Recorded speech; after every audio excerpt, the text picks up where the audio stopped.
বিসমিল্লাহির রহমানির রহিম। পরম করুণাময় ও অসীম দয়ালু আল্লাহর নামে শুরু।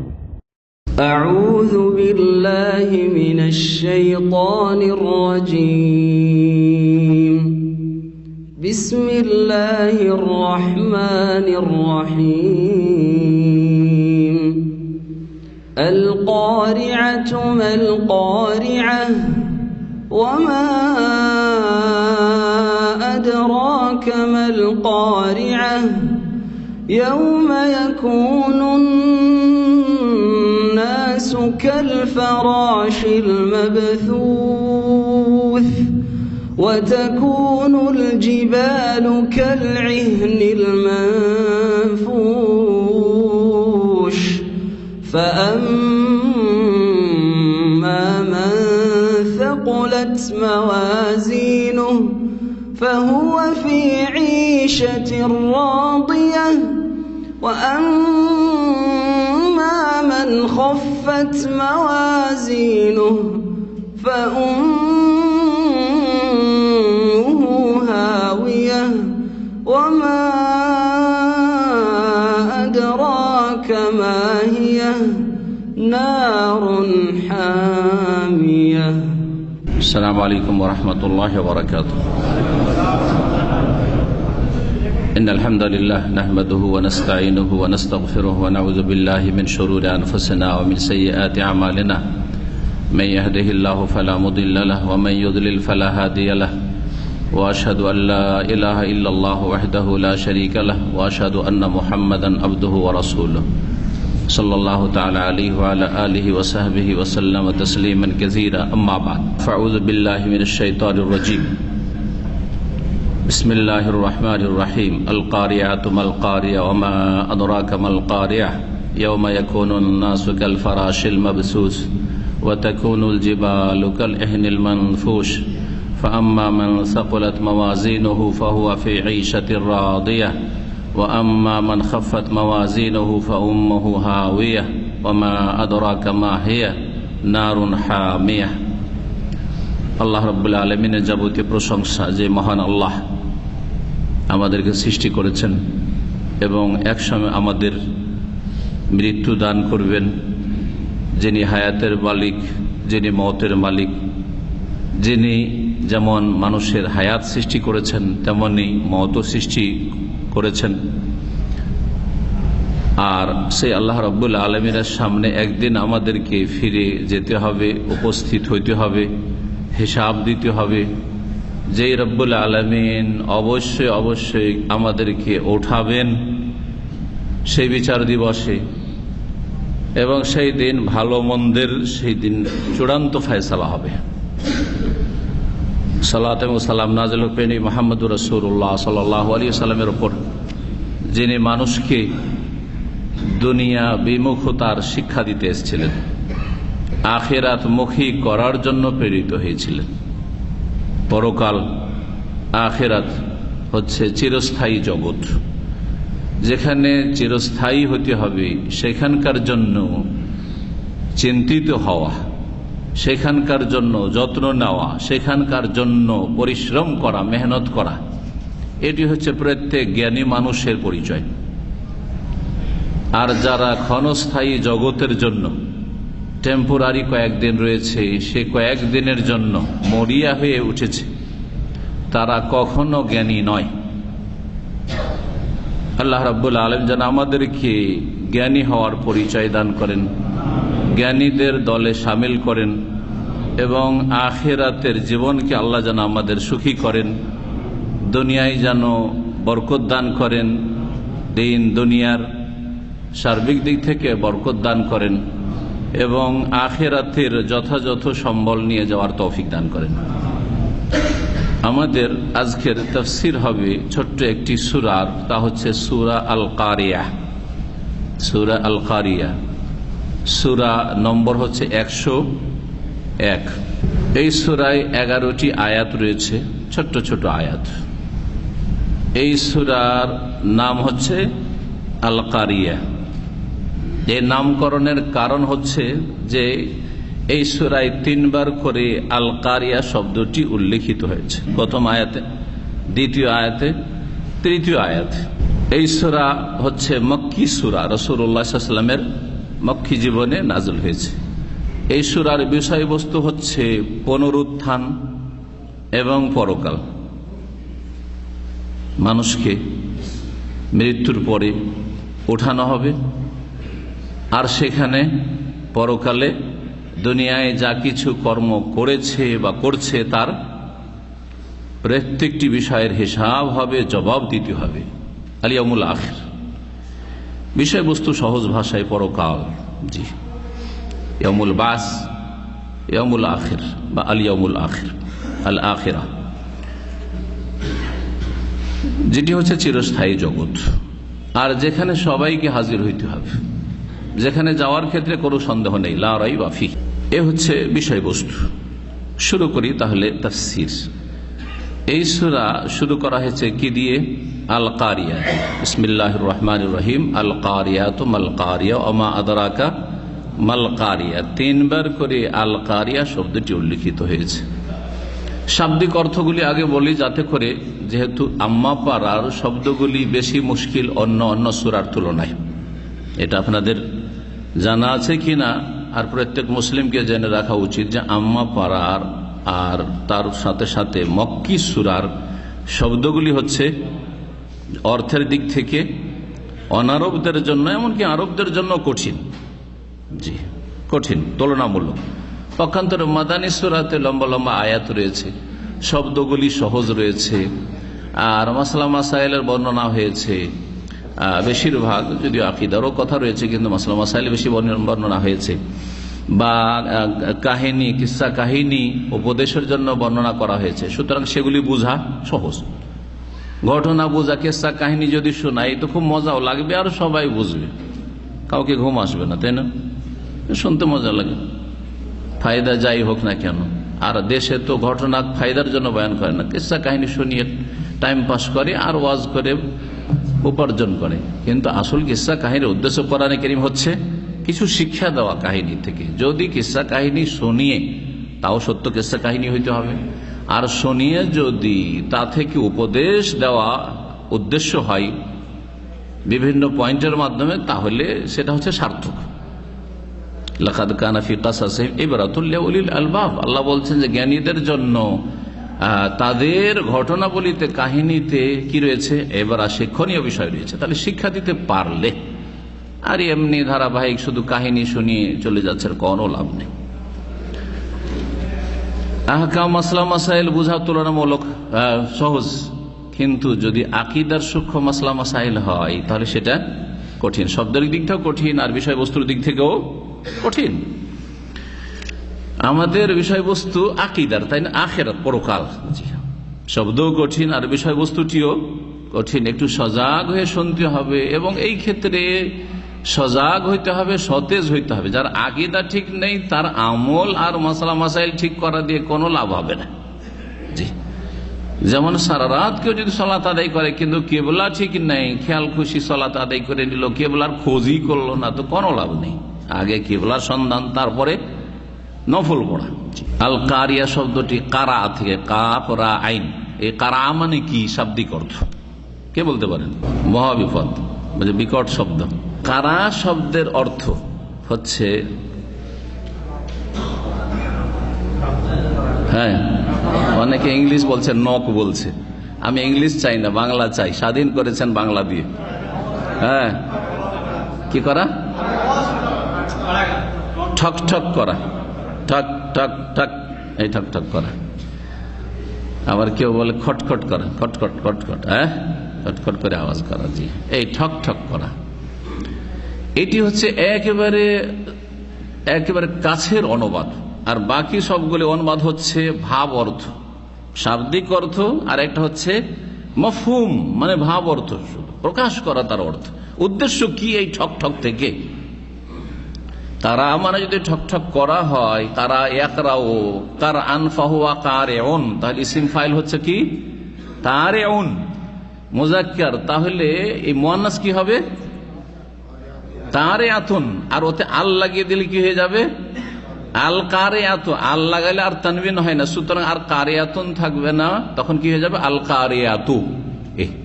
আল কারিয়াত হচ্ছে ওয়াহিদ মুআন্নাস ইসমে ফাইল। এবার বুঝতে পেরেছেন? তাহলে কারা মানে যখন ঠকঠক করা, তো আল কারিয়া মানে ঠকঠককারী। কি এর মানে?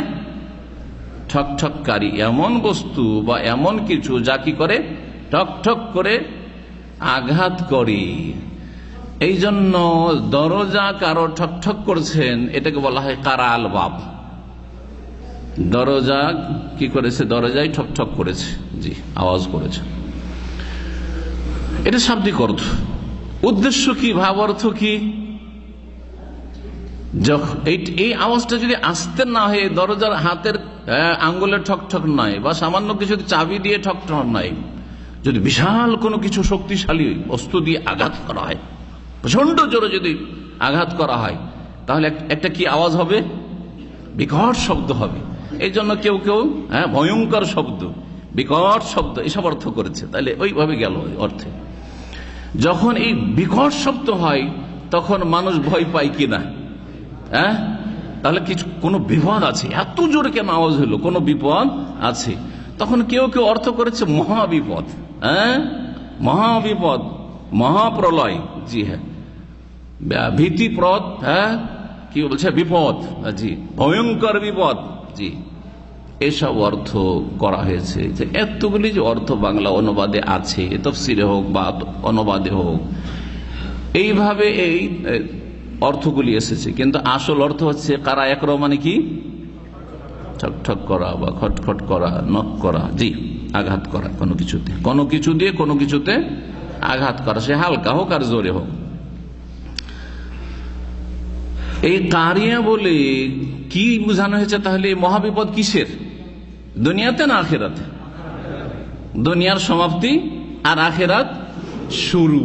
ওই সময় যে ভয়ঙ্কর আওয়াজের সাথে পৃথিবীর একটি অংশ আর এক অংশের সাথে ধাক্কা খেয়ে ধ্বংস হয়ে যাবে।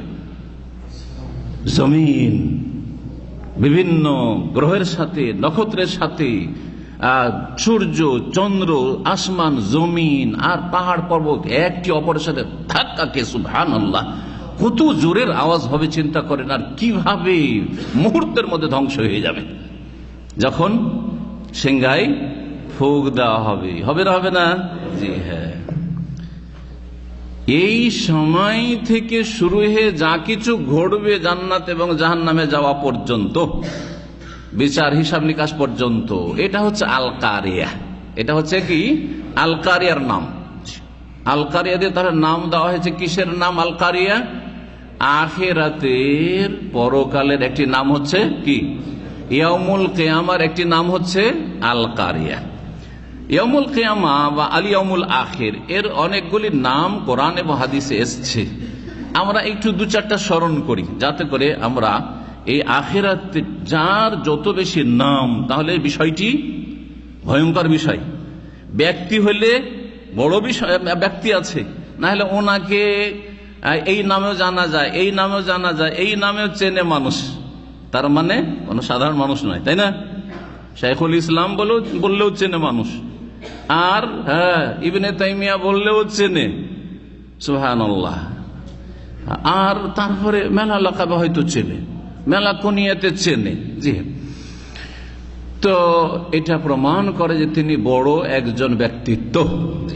আখিরাতের অনেকগুলি নাম আছে, যে নাম বলে দাও, একটা নাম আল কারিয়া, আর একটা বলে দিচ্ছে আল ইয়াউমুল আখির, আল আখিরা, ওয়ালাল আখিরাতু খায়রুল লাকা মিনাল উলা, এটা বললাম। ইয়াউমুল কিয়ামা, ইয়াউমুদ্দিন, মালিক ইয়াউমিদ্দিন, ইয়াউমুল হিসাব, ইয়াউমুল হিসাব কোরআনে কারিমে রয়েছে, জি, ইয়াউমুল হিসাব, হিসাবের। আল হাক্কা, মাশাআল্লাহ, আল হাক্কা, একজন সাখা বলল, ফাইজা জাআতি সাখা, সাখা সাদি আছে না নাই? সাখা, জি জি, ভয়ঙ্কর আওয়াজ হবে। কি আছে? গাশিয়া, হাল আতাকা হাদিসুল গাশিয়া, আল গাশিয়া, যা ঢেকে নিবে, এমন বিপদে ঢাকবে, সুবহানাল্লাহ, ঢেকে নিবে মানুষকে বিপদে, মহাবিপদে। ফাইজা জাআতি তাম্মাতুল কুবরা, আত-তাম্মা, ইযা ওয়াকাতিল ওয়াকিয়া, চিরসত্য, সত্য ঘটনা যা ঘটবে, ওয়াকিয়া, জি হ্যাঁ, এরকম আরো অনেকগুলি নাম আছে। এই সব নামগুলি হচ্ছে কোরআনে কারীমের নাম। জি হ্যাঁ, এই কারিয়া শব্দ সূরা হাক্কাতে রয়েছে। সূরা হাক্কার আয়াত নম্বর 4, আল হাক্কাতু মাল হাক্কা ওয়া মা আদরাকা মাল হাক্কা কাযযাবাত সামুদ ওয়া আদম বিল কারিয়া। আদ, সামুদ আর আদ সম্প্রদায় প্রাচীন যুগে কারিয়াকে মিথ্যা মনে করেছিল। কারিয়া হবে না মানে কিয়ামত হবে না, পুনরুত্থান হবে না, পৃথিবী ধ্বংস হবে না, আমরা চিরকাল এইরকমই থাকবো, কোনদিন আল্লাহর সামনে আসামের কাঠগড়ে হাজিরে হিসাব দিতে হবে না, ওইসব ফালতু কথা, মরে গেলে গেলাম, সরে গেলাম, আর কিছু না। দুনিয়ায় হচ্ছে সবকিছু। বস্তুবাদী ছিল তারা, মুশরিক বস্তুবাদী ছিল তারা, পরকালে বিশ্বাসী ছিল না। যারা নাস্তিক, যারা ধর্মনিরপেক্ষতায় সেকুলারে বিশ্বাসী, সেকুলারিজমে বিশ্বাসী, যারা এইরকমই বস্তুবাদী, যারা মার্ক্সবাদী, যারা মাওবাদী, সবগুলি হচ্ছে এইরকম। ব্যাস বস্তুবাদ, দুনিয়ায় সবকিছু, যা কিছু এই লাইফটা, এরপর কিছু নেই। এই জন্য মানুষ মারা গেলে তারা কি বলে? এক্সপায়ার হয়ে গেছে, মানে শেষ, আর কিছু নেই। শেষ হয়নি, এখন তো আসলটা শুরু হইল।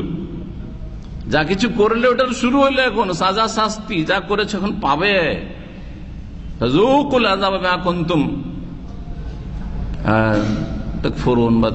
যা কিছু করতে এখন ওর সাজা শাস্তি আস্বাদন করো। আল কারিয়া তো মাল কারিয়া, আল্লাহ বলছেন যে ঠকঠককারী মহাবিপদ।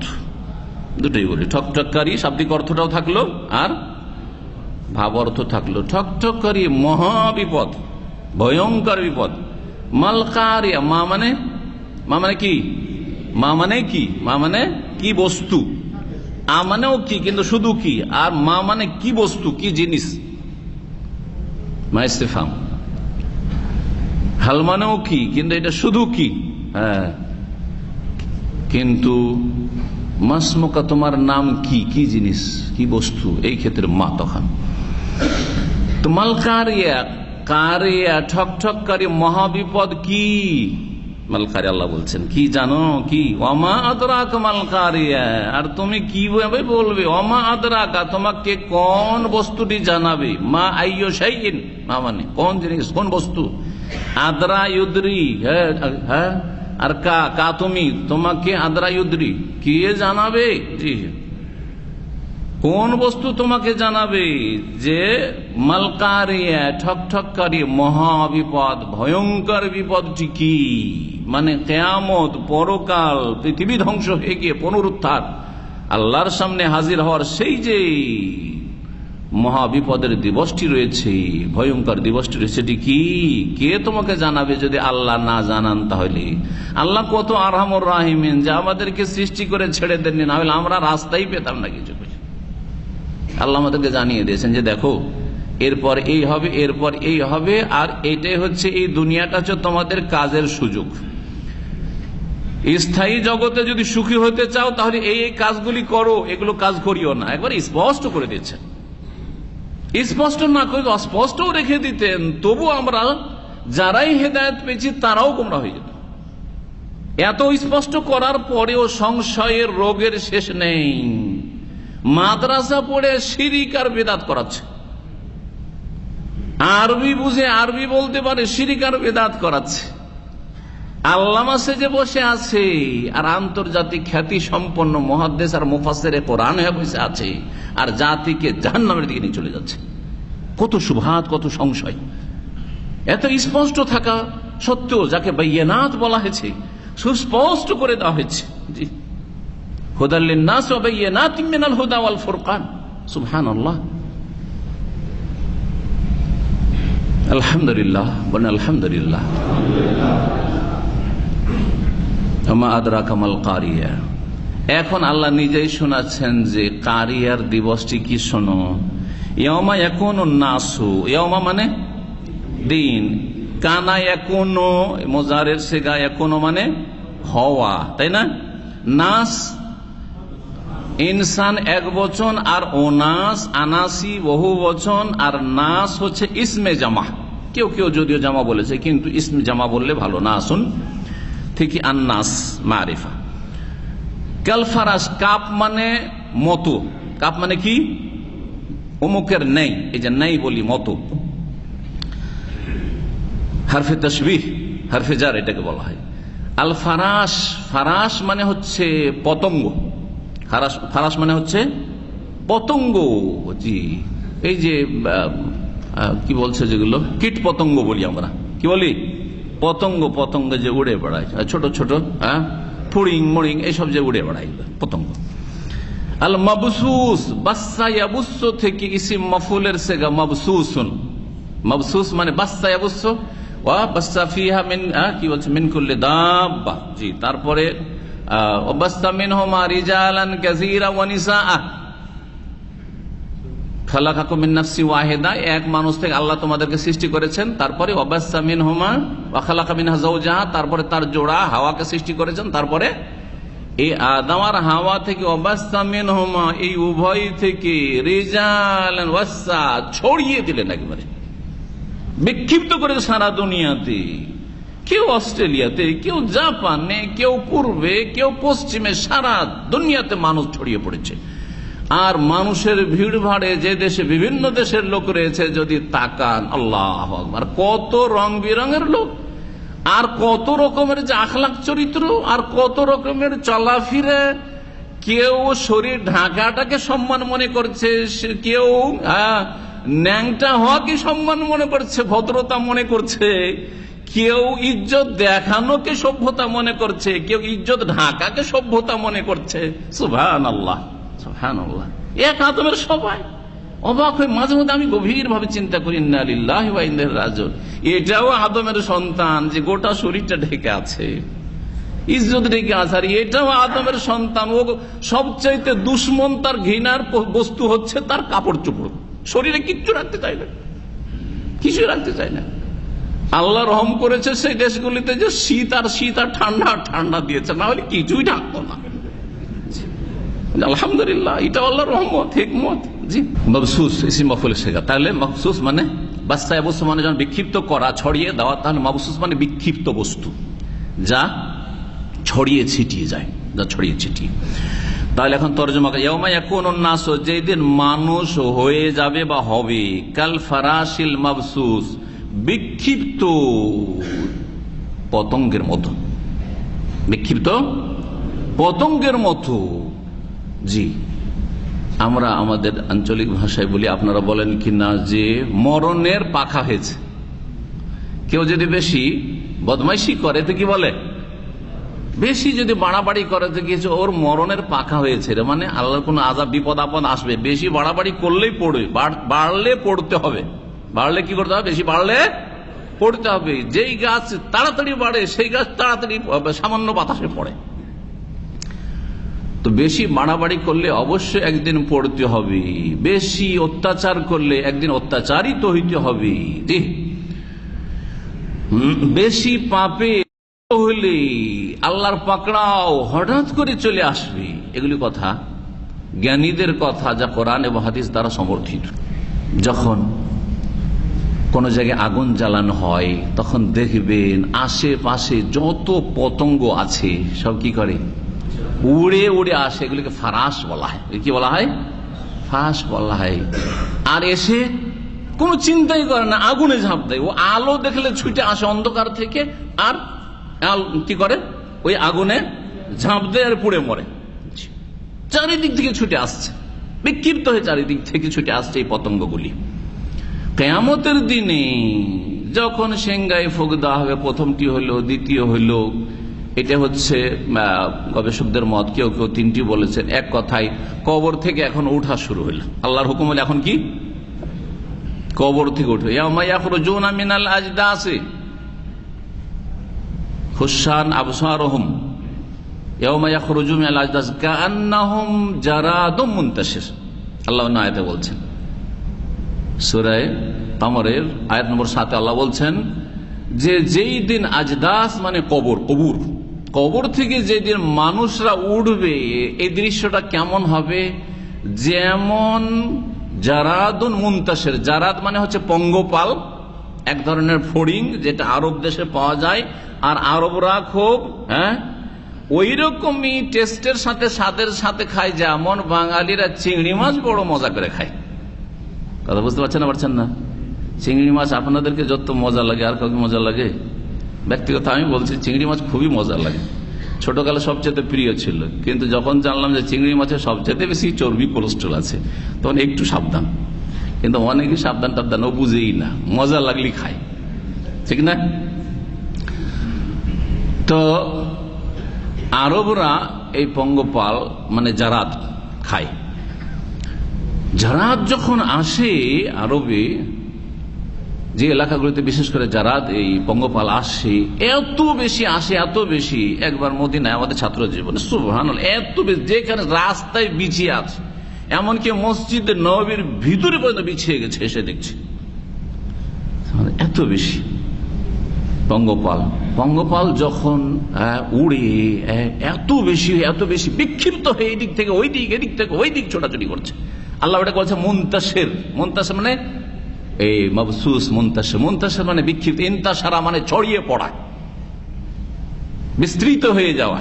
জি, কান্নাও জারাদ মুনতাশির। তো মানুষের দৃশ্যটাকে বিক্ষিপ্ত বা বিশাল আকারে ছড়িয়ে থাকা পঙ্গপালের সাথে আল্লাহ তুলনা করেছেন এই আয়াতে সূরাতুল কামারে। আর এখানে কার সাথে তুলনা করেছেন? কাল ফারাশিল মাবসুস, বিক্ষিপ্ত পতঙ্গের সাথে, ফড়িং এর সাথে আল্লাহ তুলনা করেছেন। কি যে অবস্থা হবে কবর থেকে উঠে ছোটাছুটি করে মানুষ কখন। আর রাস্তা জানা থাকলে এত ছোটাছুটি করে না। রাস্তা তো জানাই আছে যে ওইদিকে মেন গেট আছে, ঠিক না? কিন্তু হঠাৎ করে যদি বিপদ সামনে দেখে, হঠাৎ করে কি করে সামনে দেখে যে বিপদ ঘনিয়ে এসছে, আর রাস্তাও জানা নাই যে এমার্জেন্সি গেট কোন দিকে আছে, কোন দিক দিয়ে পালাইলে তাড়াতাড়ি পালাতে পারবো, আল্লাহ না করে কোথাও আগুন লেগেছে, তখন কি করে? কে পায়ের তলায় পড়লো, আর কে আমার দ্বারা ক্ষতিগ্রস্ত হলো, কে মরলো আর কে বাঁচলো, বাস নিজের জান বাঁচা, তাই না? পলাতক অবস্থা, তাতে অনেক মানুষ হতাহত হয় না? হয় না? জি হ্যাঁ, এই কিছু মানুষের যদি এইসব দুর্ঘটনা মাঝে মধ্যে ঘটতে আছে, পলাতক অবস্থা সৃষ্টি হলে, তাহলে সেই হাসরের দিনে কি অবস্থা হবে? কত কবর আছে পৃথিবীতে, আদম আলাইহিস সালাম থেকে শুরু করে এখন পর্যন্ত, আর কিয়ামত পর্যন্ত হবে, আর কত মানুষ মরে আছে, আর সব ভূগর্ভে মাটির পেটের ভিতরে আছে, মাটি থেকে সব উঠবে, আর কিভাবে দৌড় দিবে, ছুটবে, জানাও নেই যে কোন দিকে দৌড় দিতে হবে, এদিকে ছুটছে কেউ, এদিকে ছুটছে কেউ, এদিকে ছুটছে, দেখা দেখি ছুটছে। সুবহানাল্লাহ, আল্লাহু আকবার। এই হবে দৃশ্য, তার একজন আপনিও হবেন, আমিও হব। আল্লাহ যেন হেফাজত করেন, আল্লাহ যেন হেফাজত করে, আল্লাহ যেন আসান করে দেন, সহজ করে দেন।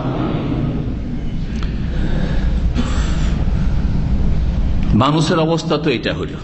ওয়াতাকুনুল জিবালু কাল ইহনিল মানফুস, আর পাহাড় পর্বতমালা, জাবাল এক বচন আর জেবাল হচ্ছে বহু বচন, পাহাড় পর্বতমালা হয়ে যাবে। তাকুনো একুনো, কানা একুনো থেকে মুয়ান্নাসের সিগা তাকুনো। জেবাল যেহেতু জমা এসছে সেই জন্য আর একুনো চলবে না, তখন তাকুনো হয়ে গেছে, মুয়ান্নাস হয়ে গেছে।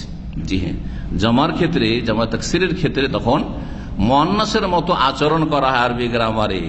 নাস মুজাক্কার ছিল সেজন্য একুনো ছিল, কিন্তু জেবাল যেহেতু জামা তাকসির হওয়ার কারণে মুয়ান্নাসের কায়েম মাকাম স্থলাভিষিক্ত স্ত্রীলিঙ্গের, সেই জন্য তাকুনো হয়েছে। কাপ মানে তো জানাই আছে, একটু আগে বললাম, কা আল এহেন আর মানফুস। এহেন মানে হচ্ছে, এহেন মানে কি বলেন তো দেখি? পশম। এহেন মানে হচ্ছে পশম। কেউ কেউ বলেছেন যে কতুন মানে তুলো, কটন, সুতি কাপড়কে কটন কেন বলে? শব্দটা কিন্তু আরবি শব্দ, আরবি অনেকে জানেন। আরবিতে কুতুন, কুতুন মানে কি? কটন মানে সুতি কাপড়, আর ইংরেজিতে কটন কাপড়। কটন বলছেন না, কটন মিক্স আছে, পলিস্টারে কটন আছে। কটন মানে কি? সুতি। বোঝা গেছে না? তাহলে কুতুন থেকে কটন। জি হ্যাঁ, এহেন মানে কেউ বলেছে। আর এই কটন সুতি কাপড় কি দিয়ে তৈরি হয়? তুলো দিয়ে। আর তুলোকে কুতুন বলে। তুলোকে কি বলে? এই যে বালিশের তুলো, বা আমাদের দেশে যে সব হয় শীতের যে ল্যাপ বা কিছু, এগুলো তুলো দিয়ে। এটাকে তুলোকে ধোনা হয় না? হয় না, তুলো ধোনা হয়। পশমকে ধুনলে এমনিতে আছে এক জায়গায় হয়ে আছে, তখন একটু ওজন আছে, সুতরাং উড়ছে না, বাতাস টাতাসে তেমন উড়ছে না, হয়তো বেশি জোরে বাতাস না হলে। কিন্তু যখন তুলোকে ধুনে দেওয়া হয় বা পশমকে ধুনে দেওয়া হয় তখন এমন হালকা হয়ে যায় যে সামান্য বাতাসে, সামান্য কিছুতে এমনিতে উঠতে থাকে, উঠে না। ওই রকম অবস্থা হবে পাহাড় পর্বতের। এত ভারী ভারী সুবহানাল্লাহ পাহাড়, এত বিশাল বিশাল পাহাড়, কি হিমালয় আর কি ওহদ আর কি মক্কার চারিদিকে পাহাড় আর পাহাড়, সারা পৃথিবীর যত বড় বড় পাহাড় পর্বতমালা রয়েছে সবগুলি এত হালকা হয়ে যাবে যে সেগুলি হয়ে যাবে তা কোনল জিবালো, পাহাড় পর্বতমালা হয়ে যাবে সেই দিন কাল এহনিল মানফুস। মানফুস মানে করা হয়নি, তার মানফুস মানে করি, মানফুস নাফাসে আনফুস মানে হচ্ছে ধুনিত, ধুনা। নাফাসা মানে ধোনা, ধুনতে দেখেছেন ধুনিয়াদেরকে, ধুনিয়া বুঝেন তো, যারা তুলোর কাজ করে, হ্যাঁ, বালিশ টালিশ ভরিয়ে দেয় বা আমাদের দেশে কি বলে ওটাকে, বিছানার তোষক অথবা লেহাফ, হ্যাঁ, এগুলো তো এরা কি বলে, ধনিয়া, তাই না, ধনিয়া। এই যে ধনিয়ারা ধুনে তুলো, এটাকে এই কাজ আছে কি বলে, নাফাস বলা হয়। এই যে ধনে দেখেছেন, ধোনা যন্ত্রটা দেখেছেন না, দেখেন নাই? হ্যাঁ, আরে দেখেনি, সব সব মনে হচ্ছে সব মাশাআল্লাহ সব রাজ প্যালেসে বাস করা লোক সব। ধনিয়া ওই পেশাদার, তাকে ধনিয়া বলে, আর এই কাজটাকে ধুনা বলে, তুলা ধুনা। জি, তুলা ধুনা করে দেবো তোকে, মানে কি মেরে তোকে গোড়া করে দেবো বলেন না? জি, তাহলে এইটার মানে মানফুস যখন ইসিম মফুল হলো, তাহলে ওর মানে হয়ে গেল ধোনা থেকে ধ্বনিত, যা ধোনা হয়েছে বা ধোনা হচ্ছে। ওয়াতাকুনুল জিবাল, ও পাহাড় পর্বতমালা হয়ে যাবে কাল এহনিল মানফুস, ধ্বনিত পশমের মতো, ধ্বনিত পশমের মতো। এইটা একটা স্তর। প্রথম অবস্থায় কি হয়ে যাবে, পাহাড়গুলি এমন চূর্ণ বিচূর্ণ হয়ে যাবে যে সেগুলি হয়ে যাবে কিরকম, ধ্বনিত তুলোর মতো। তারপরে কোরআনের অন্য আয়াতে বলা হয়েছে যে পাহাড়গুলি কাসিবা মহিলা। কাসিব হচ্ছে বালি, জি, বালি, মরুভূমির বালি, বালির যে স্তূপ রয়েছে, পালার পালা বালি, দেখছেন না এয়ারপোর্ট রোডে গেলে সুবহানাল্লাহ বালি এত সুন্দর হয়ে আছে দৃশ্যগুলি, হ্যাঁ, বালির স্তূপগুলি মানুষ নিজের হাত দিয়েও করতে পারবে না এরকম, যেটা আল্লাহর বাতাস দিয়ে এমন সেজে আছে সুন্দর হয়ে সুবহানাল্লাহ। মাঝে মাঝে দৃশ্যগুলো দেখে মনে হয় এটা মানুষের হাতেরও ক্ষমতা নেই যে এইভাবে এত সুন্দর করে বালিকে সাজাতে পারে। তো এত শক্তিশালী পাহাড়, যা পাথর আর পাথর, সেগুলি কি হয়ে যাবে, জি, বালির স্তূপের মতো হয়ে যাবে, বালি। জি, তারপরে কি হয়ে যাবে, ধ্বনিত তুলো হইল, হ্যাঁ, তারপরে বালির স্তূপ হইল, তারপরে আল্লাহ বলছেন সেগুলি হয়ে যাবে ফাকানাত হাবা মুমবাসা, সেগুলি হাবা, হাবা মানে উড়তে থাকা, আর এমন উড়ছে মুমবাসা, বিক্ষিপ্ত হয়ে উড়ছে, এদিক সেদিক উড়ে বেড়াচ্ছে। এই পাহাড় একেবারে উড়ে নিশ্চিন্ন হয়ে যাবে, হাবা মুমবাসা, যা কিছু উড়ে কোথা থেকে যে কোথায় গেল, নিশ্চিন্ন হয়ে গেল, আর কোনো পাহাড় পর্বত কিছু নেই, সব শেষ, সমস্ত দুনিয়া ধ্বংস হয়ে যাবে, এই কথা আল্লাহ বলেছেন। এ সমস্ত কিছু যখন ধ্বংস হয়ে যাবে, আসমান জমিন পাহাড় পর্বত সবকিছু, মানুষ ছুটাছুটি করবে, আর তারপরে হাজির হবে কোথায়, বিচার দিবসে, হাসরের ময়দান, ময়দানুল মাহশার, আল মাহশার যেটা, এখানে যখন হাজির হবে তখন আল্লাহ রাব্বুল আলামিন দাঁড়ি পাল্লা কায়েম করবেন, দাঁড়ি পাল্লা কায়েম করবেন, নেকির পাল্লা থাকবে আর গুনার পাপের পাল্লা থাকবে। আল্লাহ বলছেন এই সম্পর্কে, আর মানুষ দুই ভাগে বিভক্ত হবে, কারো নেকির পাল্লা ভারী হবে, কারো গুনার পাল্লা ভারী হবে। কেউ সাঈদ হবে, ভাগ্যবান হবে, কেউ শাকী, হতভাগা, মরদুদ, বিতাড়িত হবে। কোরআনে কারীমে শব্দগুলি উল্লেখিত হয়েছে বিভিন্ন আয়াতে। ফাআম্মা মান সাকুলাত মাওয়াজিনুহু, সুতরাং আম্মা, আম্মা মানে কখনো পক্ষান্তরে, ক্ষেত্র বিশেষে, কখনো সুতরাং। সুতরাং মান সাকুলাত, যার ভারী হবে, সাকুলা ইয়াসকুলু থেকে কারমা একরম থেকে সাকুলাত মানে ভারী হয়ে যাওয়া, কি হওয়া, ফেল আযম, ভারী হয়ে যাওয়া। মাওয়াজিন মিজানের বহুবচন, মিজান মানে পাল্লা, মিজান মানে আসলে যা দিয়ে ওজন করা যন্ত্র। মিজান ইসিম আলার সেগা, ওয়াজানা এজেনো থেকে, মিজান মানে মিফআলুনের ওজনে, মেউজান ছিল আসলে। এর মানে হচ্ছে কি, ওজনের মাপের যন্ত্র, মাপার বা ওজনের যন্ত্র এসে মালা যখন, তো ওজনের যন্ত্রকে কি বলি আমরা? দাঁড়িপাল্লা বলি। হ্যাঁ, সেখানে মিজান হবে, ওজনের একটা পাল্লা হবে আর একটা পাল্লা হবে, এই দুটো পাল্লা হবে, তাহলেই তো ওজন করা যাবে, ঠিক না? মাওয়াজিন বলা হয়েছে, যার পাল্লা সমূহ কি হবে? ভারী হবে। পাল্লা সমূহ ভারী হবে, তাহলে বোঝা গেল এখানে পাল্লা বলতে নেকির পাল্লা বোঝানো হয়েছে। যার নেকির পাল্লা ভারী হবে, মাওয়াজিন ও হাসানাতেই, তাহলে এখানে কি উজ্জ্বল রয়েছে? মাওয়াজিন ও হাসানাতেই, যার নেকির পাল্লা সমূহ ভারী হবে, ফাহুয়া ফি ঈশাতির রাদিয়া, সেই ব্যক্তি সন্তোষজনক জীবন যাপন করবে বা সন্তোষময় জীবন যাপন করবে। এমন জীবন আল্লাহ তাকে দান করবেন যাতে সে সন্তুষ্ট, রাজি হয়ে যাবে। আল্লাহও রাজি হয়ে গেছে তার উপর, আর সেও এই সুখের জীবন, শান্তির জীবন পেয়ে রাজি, সন্তুষ্ট হয়ে, আলহামদুলিল্লাহ। জি হ্যাঁ, দুনিয়াতে সামান্য সুখের জীবন পেলে বলি না আমরা আলহামদুলিল্লাহ, আল্লাহ খুব সুখের জীবন দিয়েছে। তাহলে সেখানে কত যে শান্তি হবে, যেটাকে আল্লাহ কোরআনে ব্যক্ত করেছেন এই শাতুন রাদিয়াতি, এমন জীবন যেটা সন্তোষজনক জীবন, সন্তোষময় জীবন, জি রাজির জীবন, রাজি আর রাজি, সন্তুষ্ট। আল্লাহ আর কি চাই? আল্লাহ রাজি হয়ে গেছে, আল্লাহ রাজি না, ইয়া রব্বে, হে রব রাজি হয়ে গেছে, আর কি চাই? আর কিছু চাই না।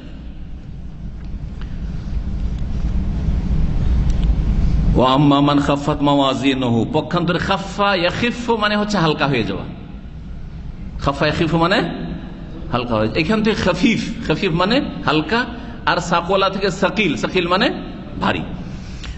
ও আম্মা মান খাফাত মাওয়াজিনু, পক্ষান্তরে যার নেকির পাল্লা হালকা হয়ে যাবে, শুধু পাল্লা না, পাল্লা সমূহ, শাব্দিক অর্থ করলে কি করতে হয়? যেহেতু বহু বচন রয়েছে, পাল্লা সমূহ কি হয়ে যাবে? হালকা হয়ে যাবে। যার নেকির পাল্লা সমূহ হালকা হয়ে যাবে, ফাউম্মুহু হাওিয়া, তার উম্মুহু, এখন উম্মন মানে করি, উম্মনের মানে কি? উম্মুল কোরা, মক্কাকে উম্মুল কোরা বলা হয়। কোরা কারিয়াতনের বহু বচন। জনপদ সমূহের মা বলবেন না, জনপদ সমূহের মূল বলবেন। উম্মুল কোরা মানে আসলুল কোরা, সমস্ত শহর গ্রাম জনপদ যেখানে মানুষ জনগণ বাস করে, সমস্ত শহর গ্রামের মূল শহর হচ্ছে মক্কা। ওই জন্য মক্কার নাম হচ্ছে উম্মুল কোরা, লিতুনজিরা উম্মাল কোরা ওয়া মান হাওলাহা, কোরআনে আল্লাহ এই নাম উল্লেখ করেছেন মক্কার।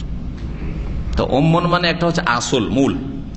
মাকে মা কেন বলা হয়? মা তো পরে সব আসলো, হ্যাঁ, কিন্তু মাকে মা কেন বলা হয়? কারণ মাই হচ্ছে আসল, মাই হচ্ছে, শুধু বাপ থেকে কাজ হইতো না, মা হচ্ছে আসল। হ্যাঁ, মাতৃগর্ভে 9 মাস 10 মাস থেকেছেন, হ্যাঁ, আর মায়ের শরীর রক্ত চুষেছেন, আর তারপরে আপনি সুস্থ হয়ে দুনিয়াতে ভূমিষ্ঠ হয়ে এসেছেন, আর তারপরে মায়ের পরিচর্যা যত্ন আপনাকে সুস্থ রেখেছে আর আগে বাড়িয়েছে, আর তারপরে যখন বড় হয়েছেন, পড়াশোনার যোগ্য, কাজের যোগ্য, তখন বাপ আপনার সম্পর্কে চিন্তা করেছে। বাপ বাইরে থেকে আপনার যা কিছু লাগে, হ্যাঁ, জীবন উপাদান, বেঁচে থাকার জন্য যা কিছু উপায় উপকরণ, তার ব্যবস্থা করেছে, আর মা আপনাকে ঘরে যত্নের সাথে মানুষ করেছে। বাপ সব ব্যবস্থা রেডি রেখেছে, কিন্তু মা ঘরে অবহেলা করেছে, সেখানে সাফ হয়ে যেতেন, ঠিক একবারে সাফ হয়ে যেতেন, বাঁচতেন না, আপনি বাঁচতে পারতেন। আল্লাহু আকবার। মায়ের শুকরিয়া আদায় করেন, বাপের শুকরিয়া আদায় করেন। আনিশ করলি ওয়ালি ওয়ালিদাইক, আল্লাহ বলছেন যে শোনো, আমার শুকরিয়া আদায় করো, আর ওয়ালি ওয়ালিদাইকা, মাতা পিতা উভয়ের শুকরিয়া আদায় করো। বাপ মায়ের শুকরিয়া আদায় করলে আল্লাহ শুকরিয়া আদায় হয়। বাপ মায়ের শুকরিয়া আদায় না করলে শুধু শুধু আল্লাহ শুকরিয়া ইবাদত করে কখনো নাজাত পাওয়া যাবে না। আবার শুধু বাপ মায়ের সেবক হইলেও জান্নাত পাওয়া যাবে না, যারা ইবাদত বন্দি করেন। কারণ আমাদের সমাজে কিন্তু অনেক ভালো ছেলে আছে এই দিক দিয়ে, বাপ মায়ের কাছে সমস্ত টাকা পয়সা 20 বছরের পাঠিয়ে দিয়েছে, বাপ মাকে দিনে 14 বার টেলিফোন করে, আর কত যে আদর স্নেহ, আর কত যে ভালোবাসে বাপ মাকে। হ্যাঁ, বাপ মা একটু অসুস্থ হলে এমন পেরেশান হয়ে যায়, কাজকর্ম সব ছেড়ে দিয়ে বাড়িতে ছুটে চলে যায়। কিন্তু মসজিদে 5 বার রব যিনি সৃষ্টি করেছেন তার সাথে কোনো সম্পর্ক রাখে না। 5 বার হাজির হয়ে রবের সাথে সম্পর্ক রাখো।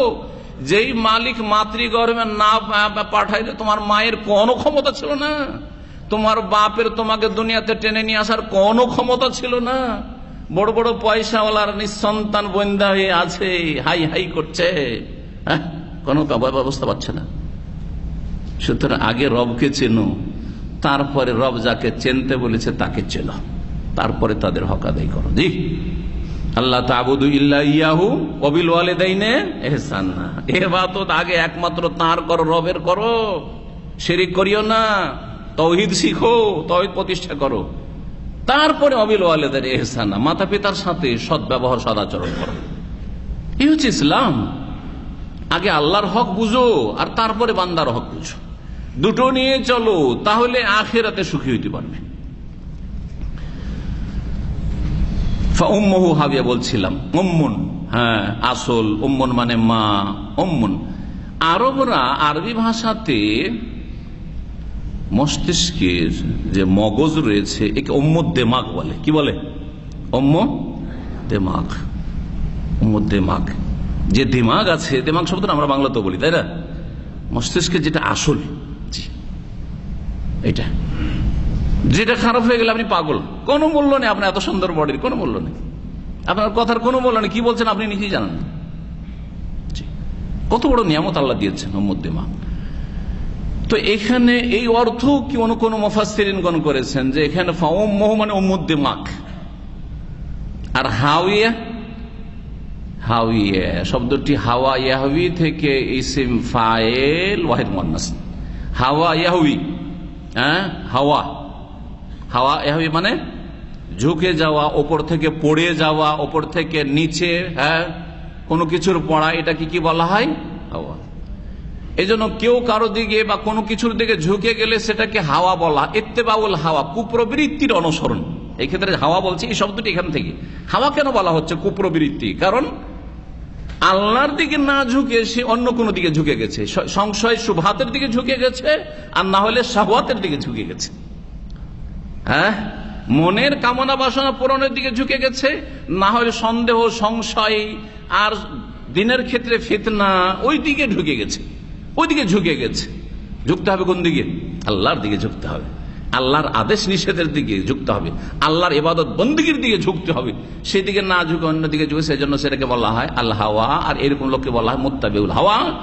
আফারাআইতা মান ইত্তাখাযা ইলাহাহু হাওয়া, যে হাওয়াকে উপাস্য বানিয়ে ফেলে, হাওয়ার পূজা করে, মনের কামনা বাসনার পূজা করে, যে খেয়াল খুশি চলাফেরা করে। তো হাওয়া ইয়াহবিম থেকে হাওয়াতুন, হাওয়িউন ইসম ফাইল মুযাক্কার, আর হাওয়াতুন হচ্ছে মুআন্নাস। তাহলে তো হাওয়া মানে কি হলো? তাহলে যেটা উপর থেকে নিচে পড়ে যায়। জাহান্নামী থেকে যে জাহান্নামে ফেলা হবে, ওপর থেকে নিয়ে গভীর, জাহান্নাম অত্যন্ত গভীর হবে। বাইদুন কারুহা, জি, তার গভীরতা অনেক দূরে হবে। আল্লাহু আকবার, অত্যন্ত গভীর হবে। কত যে আগুন আছে এই গভীর জাহান্নামে, উপর থেকে ফেলা হবে। আর সেটা ফেলা হবে মাথার ভরে ফেলা হবে, যে উম্মুদ দিমাগ, মাথার ভরে, উম্মুহু হাবিয়া, মাথা ভরে আছাড় দিয়ে ফেলা হবে। আল্লাহু আকবার, এই কথা এখানে বলা হয়েছে। তরজমা করি তাহলে, এটা একটা তাফসীর বললাম যে মাথার ভরে ফেলা হবে, সেই জন্য উম্মুহু হাবিয়া বলা হয়েছে। আরো বাকিগুলি বলছি। আল্লাহ বলছেন ওয়া আম্মা মান খাফাত মাওয়াজিনুহু, যার নেকির পাল্লা হালকা হয়ে যাবে, ফাউম্মুহু হাবিয়া, তার কি বললাম? মাথার ভরে জাহান্নামের গভীর বা নিম্নে নিক্ষেপ করে দেওয়া হবে। এটা ভাব অর্থ। ফাউম্মুহু মানে বাসস্থান, মানে হচ্ছে কি? বাসস্থান। কারণ ছোট বাচ্চা শিশুর বাসস্থান বা অবস্থান কোথায়? মায়ের কোল। মায়ের কোল, মায়ের কোলে গেলে শান্তি পায়। যতই কান্না করো, মা কোলে নিলেই, বুকে জড়িয়ে ধরলেই চুপ হয়ে গেল। ফাউম্মুহু হাবিয়া, তার বাসস্থান হবে। যার নেকির পাল্লা হালকা হয়ে গেল, তার বাসস্থান কোথায় হবে? হাবিয়া হবে, সর্বনিম্নে হবে। হাবিয়া জাহান্নামের অনেকগুলি নামের একটি নাম। জাহান্নামের অনেক নাম আছে না, জাহান্নাম, নার, তারপরে লাজা, সাকার, আরো কত নাম আছে কোরআনে কারিমে। তার একটি নাম হচ্ছে হাওিয়া। হাওিয়া কেন বলা হয়? আমার দেশের মানুষরা জাহান্নামকে দোজক বলে, আরবি বলা ঢং নেই, ফার্সি সব শিখেছে। সুবহানাল্লাহ। সালাতকে নামাজ, তাই না, সিয়ামকে রোজা, আর জান্নাতকে বেহেশত, আর জাহান্নামকে দোজক। আমাদের দেশে খুব প্রসিদ্ধ মানুষের কথা, আমাদের হুজুররা শিখাচ্ছে, ওইটাই তো শিখছেন আপনারা। কি? হাবিয়া দোজক, হাবিয়া দোজক, হাবিয়া দোজক। হাবিয়া, তার বাসস্থান হবে হাবিয়া নামক জাহান্নামে। আর হাবিয়া জাহান্নামের কেন নাম সেটা বললাম, অত্যন্ত গভীর জাহান্নাম। ওমা আদরাকা মা হিয়া, তোমাকে কে জানাবে, কোন বস্তু জানাবে যে সেটা কি? মা হেয়া ছিল, হেয়া হওয়ার মুআন্নাস, যে ইসম জমির মুআন্নাস, জমির মুনফাসিল হেয়া, তাই না? আর ওইটাতে আরেকটা হা লাগিয়ে দেওয়া হয়েছে, মা হেয়া হয়ে গেছে, মা হেয়া। সেটা কি আসলে? হেয়া ছিল আসলে, সেটা কি? আল্লাহ নিজেই বলে দিচ্ছেন যে হাবিয়াটা কি। হাবিয়ার পরিচয় আল্লাহ দান করছেন, নারুন হামিয়া, অত্যন্ত জ্বলন্ত আগুন, অত্যন্ত জ্বলন্ত আগুন হচ্ছে সে হাবিয়া। সেটা হবে তার বাসস্থান, যার নেকির পাল্লা কি হয়ে যাবে? হালকা হয়ে যাবে। এটা হচ্ছে আল্লাহ রাব্বুল আলামিন দাড়ি পাল্লার ক্ষেত্রে যে নেকি গুনাহ মাপা হবে, এক বচন বলেননি, বহু বচন বলেছেন। কেন? প্রথম কথা, আমাদের আকীদা যে কিয়ামতের মাঠে কি হবে? নেকি গুনাহর ওজন হবে, ওজন হবে, মিজান কায়েম করা হবে। এই মর্মে অনেকগুলি আয়াত রয়েছে। যে মিজানকে অস্বীকার করবে, কোরআন অস্বীকারী সে। ওয়া নাদাউল মাওয়াজিনাল কিসতা লিয়াউমিল কিয়ামাহ, ইনসাফের দাঁড়ি পাল্লা আমি কায়েম করব কিয়ামতের দিনে। ফালা তুযলামু নাফসুন শাইআ, কার উপর কোন রকমের অবিচার করা হবে না, জুলুম করা হবে না। ওয়া ইন কানা মিসকাল হাববাতিন মিন খারদালিন আতাইনা বিহা ওয়া কাফা বিনা হাসিবিন, এই আয়াত রয়েছে সূরাতুল আম্বিয়াতে রয়েছে, সূরা আরাফে রয়েছে। ওয়াল ওয়াজনু ইয়াউমাইযিনিল হক, সেই দিন ওজন করা হচ্ছে চিরসত্য কথা। ফামান সাকালাত মাওয়াজিনু ফাউলাইকা হুমুল মুফলিহুন, যাদের দাড়ি পাল্লা সমূহ মানে নেকির পাল্লা সমূহ ভারী হবে তারা সফল কাম, সাকসেস, একেবারে কামিয়াব। ওমান খাফাত মাওয়াজিনু, যাদের নেকির পাল্লা হালকা হয়ে যাবে, ফাউলাইকাল্লাযিনা খাসিরু আনফুসাহুম, তারা নিজেদেরকে ক্ষতিগ্রস্ত করবে আর জাহান্নামে চিরকাল থাকবে। আল্লাহু আকবার। তাহলে কোরআনে কারীমের বেশ কিছু আয়াত রয়েছে, তার কয়েকটি আয়াত আপনাদের সামনে পেশও করলাম, যে দাড়ি পাল্লা, ওজন, মিজান এগুলো রয়েছে, কিন্তু বহু বচন যে বলা হয়েছে। জি, একটি বিষয়। আরেকটি বিষয় হচ্ছে ওজন হবে তো হবে কি? কি ওজন হবে? এক হচ্ছে নেকি ওজন করা, নেকি গুনাহ ওজন হবে এক।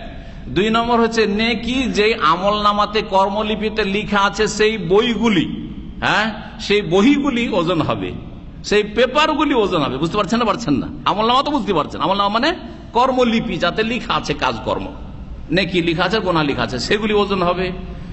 আরেকটা বিষয় হচ্ছে যে ওই মানুষ, প্রত্যেক মানুষকে ওজন করা হবে। কোনটা? এই তিনটার মধ্যে। যে বলবেন হাত তুলবেন, এত হইচই কথা শুনতে চাই না। কেউ কারো যদি জানা থাকে তো বলবেন, আর না হইলে চুপচাপ।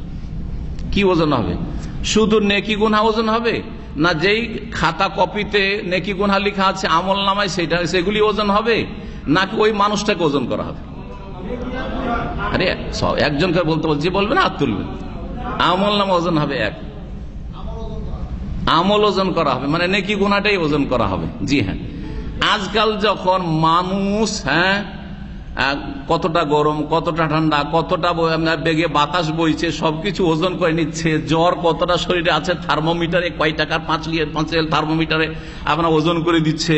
প্রেসার কতটা আছে ওজন করে দিচ্ছে, তাই না? তাহলে নেকি আর গুনাহ যদিও আনসিন, দেখা যায় না, অদৃশ্য, এগুলো ওজন করাটা আল্লাহর পক্ষে কোনো বিষয়। এক সময় অস্বীকার করেছে গুমরাহ ফিরকাগুলি, যার রদ করেছে ইমাম বুখারী রাহমাতুল্লাহ আলাইহি তার কিতাবুত তাওহীদের চ্যাপ্টার, যেটা সহিহ বুখারীর শেষ চ্যাপ্টার, শেষ বাব, সেটাতে তার শেষ হাদিস এই জন্য নিয়ে এসেছেন, কালিমাতানে হাবিবাতান ইলার রহমান, তারপরে খফিফাতান আলাল লিসান, সাকিলাতান ফিল মিজান। এই যে মিজান, সুবহানাল্লাহি ওয়া বিহামদিহি সুবহানাল্লাহ, মিজানের কথা আসল হাদিসে এই অধ্যায় দিয়ে রদ করেছেন যে আমল ওজন হবে। জি, আমল ওজন হবে। কথা বোঝা গেছে? আইম্মায়ে কেরামদের এই তিনটি মত রয়েছে, আর তিনটির পক্ষে দলিল রয়েছে। এই জন্য অনেকে বলেছেন যে তিন রকমই ওজন হবে। নেকি গুনাহ ওজন হবে, শুনে রাখেন ভালো করে, নেকি গুনাহ ওজন হবে যা অদৃশ্য, আর নেকি গুনাহ যেই বহিতে লেখা আছে আমলনামা কর্মলিপি সেগুলিও ওজন হবে এক পাল্লাতে, হ্যাঁ, নেকির আমলনামা, আর এক পাল্লাতে গুনহার আমলনামা। আর প্রত্যেক মানুষকে ওজন করা হবে। একটি হাদিস রয়েছে যে হাসরের মাঠে দুনিয়ার সবচাইতে যে মোটা মানুষ ছিল, আর সবচাইতে লম্বা ছিল, আর সবচেয়ে বেশি ওজন সহি, দুনিয়াতে ওর ওজন ছিল আজকালকার যুগে ওজন 200-300 কিলোর। এটা একটা আযাব, তাই না? মনে করা হচ্ছে। কিন্তু যখন মানুষ আদম আলাইহিস সালামের মতো লম্বা হইতো, কত হাত লম্বা ছিলেন? 60 হাত লম্বা।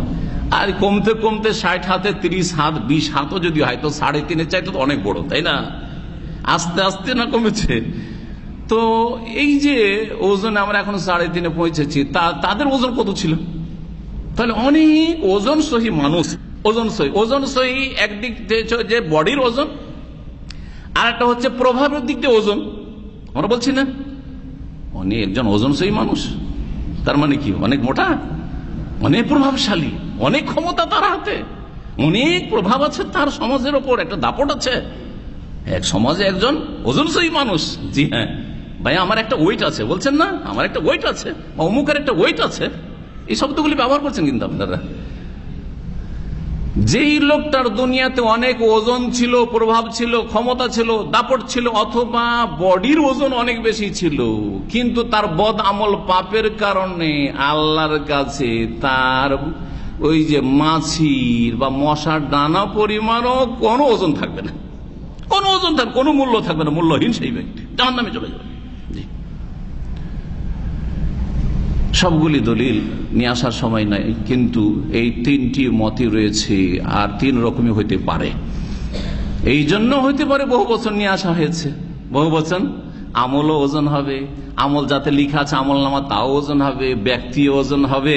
জি হ্যাঁ, যে দেখি কত ওজনের, ওজন কোন দিক থেকে ব্যক্তি ওজন হবে? আমলের দিক থেকে। একটা দুর্বল ক্ষীণ ছিল, মাত্র 50 কিলো ওজন, কিন্তু তার এলেম, তার আমল, তার আখলাক, তার আকীদা, তার সুন্নাতের ইত্তেবা অনুসরণ, আর মাশাআল্লাহ তার পরহেজগারি ইত্যাদি সার্বিক দিক রয়েছে অনেক বেশি। আর একজন লোক, আমাদের দেশের বড় বড় পীরগুলি তো হালকা ওজনের আছে, কেউ 60-70 কিলো খুঁজে পাইবেন নাকি? তো তৌহিদ নেই, হ্যাঁ সুন্নাত নেই, শিরক বিদআতে ডুবে আছে, আর জাতিকে জাহান্নামের দিকে নিয়ে যাচ্ছে। সুতরাং আল্লাহর কাছে সরিষা পরিমাণ কোনো ওজন থাকবে না। জি, এর ভিত্তিতে ওজন হবে। আল্লাহ যেন আমাদের নেকির পাল্লাকে ভারী করেন। আবার কেউ কেউ বলেছেন যে বহু বচন দাঁড়ি পাল্লার ক্ষেত্রে মাওয়াজিন, মিজান না বলে মাওয়াজিন এই জন্য বলা হয়েছে আমলের ধরন ভিন্ন ভিন্ন হবে, সেই জন্য আমলের ধরন ভিন্ন ভিন্ন। জি দেখেন, তৌহিদের ওজন হবে, সুন্নতের অনুসরণের ওজন হবে, শিরকের ওজন হবে, বেদাতের ওজন হবে। যদিও মুশরিকের জন্য আল্লাহ বলছেন ফালা নুকিমু লাহুম ইয়াওমাল কিয়ামাতি ওয়াজনা, ওর তো দাঁড়ি পাল্লা কায়েমই করবো না, কি দরকার, ও তো বিনা হিসাবে জাহান্নাম, চিরকালে জাহান্নাম। কিন্তু অপরাধের ওজন হবে। সবগুলি অপরাধ সমান না। একজন খুন করেছে, একজন জেনা করেছে, আরেকজন মদ খেয়েছে, আরেকজন মিথ্যা কথা বলেছে, সবগুলি সমান কি? একজন হিরোইন গাঁজা খেয়েছে, মদ খেয়েছে, আর একজন বিড়ি সিগারেট খেয়েছে, দুইজনের শাস্তি সমান না? সমান না, সবগুলি হারাম, হারাম সবগুলি। ওজন হবে, গুনার পাল্লাতে সবই আসবে, কিন্তু কম বেশি হবে। হারামেরও স্তর আছে, নাজায়েজেরও বিভিন্ন স্তর রয়েছে। তো আমলের ভিন্নতার কারণে, জি, তারপরে বিভিন্ন দল, কত দল, ফিরকার ভিন্নতার কারণে বহু বচন। জি, সুফিদের কতগুলি তরিকা আছে, যতগুলি কাফের উম্মত আছে তাদের কতগুলি ধর্মকর্ম আছে, যতগুলি মানব রচিত মতবাদ আছে, কতগুলি মতবাদ আছে। তাহলে এই সবের দিকে লক্ষ্য করে বহু বচন উল্লেখ করা হয়েছে ও মিজানকে বা মাওয়াজিন, দাঁড়িপাল্লা বলা হয়েছে। আল্লাহু আলাম। জাহান্নাম সম্পর্কে বেশ কিছু হাদিস রয়েছে। জাহান্নামের আগুন দুনিয়ার আগুনের তুলনায় কত গুণ বেশি তার তাপ জানা আছে? এই হাদিসগুলি সহিহ বুখারীতে রয়েছে, সহিহ মুসলিমে রয়েছে, মুসনাদ আহমদে রয়েছে, বিভিন্ন হাদিস রয়েছে। তার মধ্যে একটি হাদিস, নারো বানি আদম, আদম সন্তানের আগুন, আল্লাতী তুকিদুনা, যা তোমরা জ্বালিয়ে থাকো বাড়িতে, জুজউম মিন 70 জুজআম মিন নারি জাহান্নাম, জাহান্নামের 70 ভাগের 1 ভাগ, 70 ভাগের 1 ভাগ। কালু ইয়া রাসূল ইন কানাত লা কাফিয়া, দুনিয়ার এই আগুনই তো যথেষ্ট ছিল মানুষকে জাহান্নামে জ্বালাবার জন্য, তো এত কেন উত্তপ্ত করা হইল? কাল ইন্নাহা ফুদ্দিলাত আলাইহা বিতিসআতি ওয়া তিসঈনা জুজান, দুনিয়ার আগুনের চাইতে আর 69 গুণ বেশি, 1 ভাগ এখানে আর 69 গুণ তাপ বেশি সেখানে। জি হ্যাঁ, আল্লাহু আকবার। রাওয়াহুল বুখারী ও মুসলিম। সবচেয়ে হালকা আযাব যাকে হবে, তার মধ্যে আবু তালেবের কথা রয়েছে, তাই না? ইন্না আহওয়ানা আহলিন নার, মুসনাদ আহমদে রয়েছে, সবচেয়ে হালকা আযাব হবে, সবচেয়ে হালকা আযাব হবে যাকে মাল্লাহু নালান, 2টো স্যান্ডেল আল্লাহ দিবেন। কিসের? জাহান্নামের স্যান্ডেল বা খড়ম। খড়ম বুঝেন? মাশাআল্লাহ বুঝেন, কিন্তু ব্যবহার করেন না, তাই না? আজকাল মেডিকেলের খড়ম কেউ কেউ ব্যবহার করে। 2টো স্যান্ডেল বা খড়ম দিবে জাহান্নামের। ইয়াগলি মিনহুমা দিমাগুহু, এই 2টো স্যান্ডেল আগুনের, ওতেই গোটা শরীর তো জ্বলছে জ্বলছে। এখানে যখন শর্মা জ্বলতে দেখছেন, জ্বলছে জ্বলছে, তার যে দেমাগ, যে খুলি, মস্তিষ্কে যে মগজ আছে, মগজ টকবক করে ফুটবে, একলি টকবক করে ফুটবে। যেমন গোস্ত যখন একবারে আপনি সিদ্ধ করেন তখন ফুটে কেমন, পানি ফুটে, তারপরে ডাল কেমন ফুটবে। এই মানুষের আগুনে যদি এত ফুটে, তাহলে জাহান্নামের আগুনে কত ফোঁটা ফুটবে। আল্লাহু আকবার। এই হচ্ছে জাহান্নামের শাস্তি। আল্লাহ যেন আমাদেরকে জাহান্নাম থেকে রেহাই দান করেন, রক্ষা করেন এবং জান্নাতে যাওয়ার আমল করার তৌফিক দান করেন। আল্লাহ যেন তার রহমতে আমাদেরকে জান্নাতুল ফিরদৌস দান করেন।